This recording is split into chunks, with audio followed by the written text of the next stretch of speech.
for me, it totally blew me out of the water. Like, I was not expecting this, you know, and especially like it's an emerging community, you know, because I live over in East Nashville, like we used to, and it just feels like every day like a new small business is popping up, and I love it. I cannot believe, like, you know, the fact that like so many incredible musicians live here, and yet it seems to be drawing in even bigger artists. For whatever reason, it just feels like Nashville's like, you know, what Seattle was in the 90s, or it's starting to become that, you know, where that we do have diverse music, and people are not just recreating the wheel, but we're actually like coming up with a new sound, and it's pretty great. I came to Nashville touring like 10 years ago, and I hated it the first time I came here, and then I moved here 2 years later, which was really weird for a girl. That was a big mistake, but yeah, just being here for a couple years, I really fell in love with the history that's here, and it really inspired a lot of music for me, and for that I'm, you know, extremely grateful. And that I don't think it's ever going to be like these other big cities or these other big towns, because I think it's fundamentally not that, and I think that's what makes it great.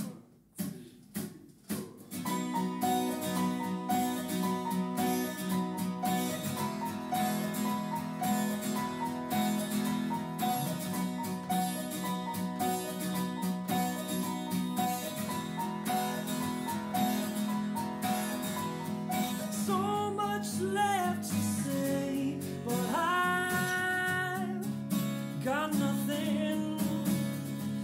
Here you lying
if I just sat down to write, instantaneously I could almost tell if it was going to be like an Anchor and Braille or an Amber Lynn song.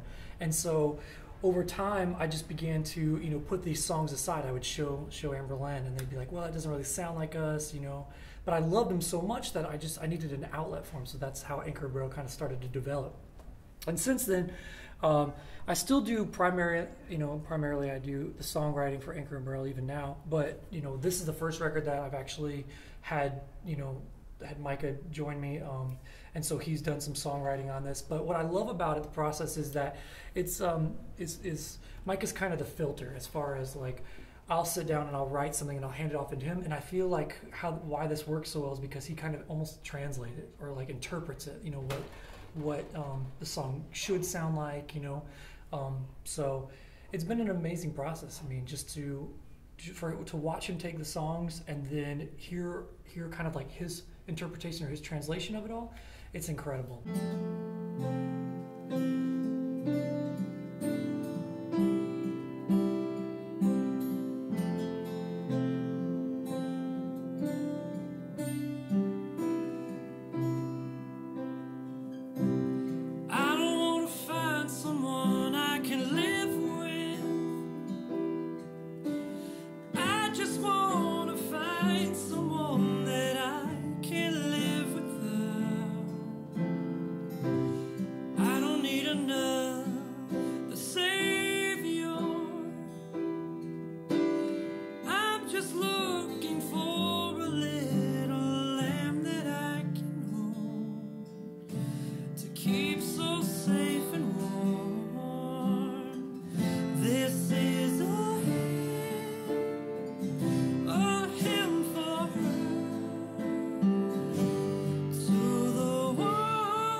So Hymn for Her was something I wrote about 8 months ago, and it was one of those songs that I felt like the album needed some sense of balance, because as you and I, Rob, discussed earlier, I was influenced by a lot on this record by like bands like Bombay Bicycle Club and Justice and M83 Empire of the Sun. That's the stuff I was listening to, and so it was kind of one of those things where I was kind of like aiming in that direction. But I felt like the album needed balance, and so for me to continue to write almost like a ballad-esque type of song seemed only appropriate. But not only that, is that even though we have a different producer, obviously with Micah, and then I was with Aaron Marsh on Felt, even when we had a different producer, and it's 3 years later, and I'm listening to this kind of music, and I'm writing this style, and so much has progressed, I still wanted to make some sense of tie some strings with Felt, and so that's why I felt like this song Heifer could was kind of like one of those tying moments on the record that Felt and this new record, The Quiet Life, could feel like brother and sister, like next to each other. But as far as like goes without saying, it was crazy because we got done with the record, and still Kevin, who co-produced, and Micah kind of sat me down and was just like, listen, again, trying to balance out the record, we feel like now we're swaying to almost like a little too slow. Too somber and too mellow. And yeah. Because there's great moments on the record, but there's, like you said, somber moments, but we needed something to kind of, again, balance out the record. And so this is at the end of the recording process. I mean, we were basically done with the record, and they're like, you need to go home and write some type of up-tempo song.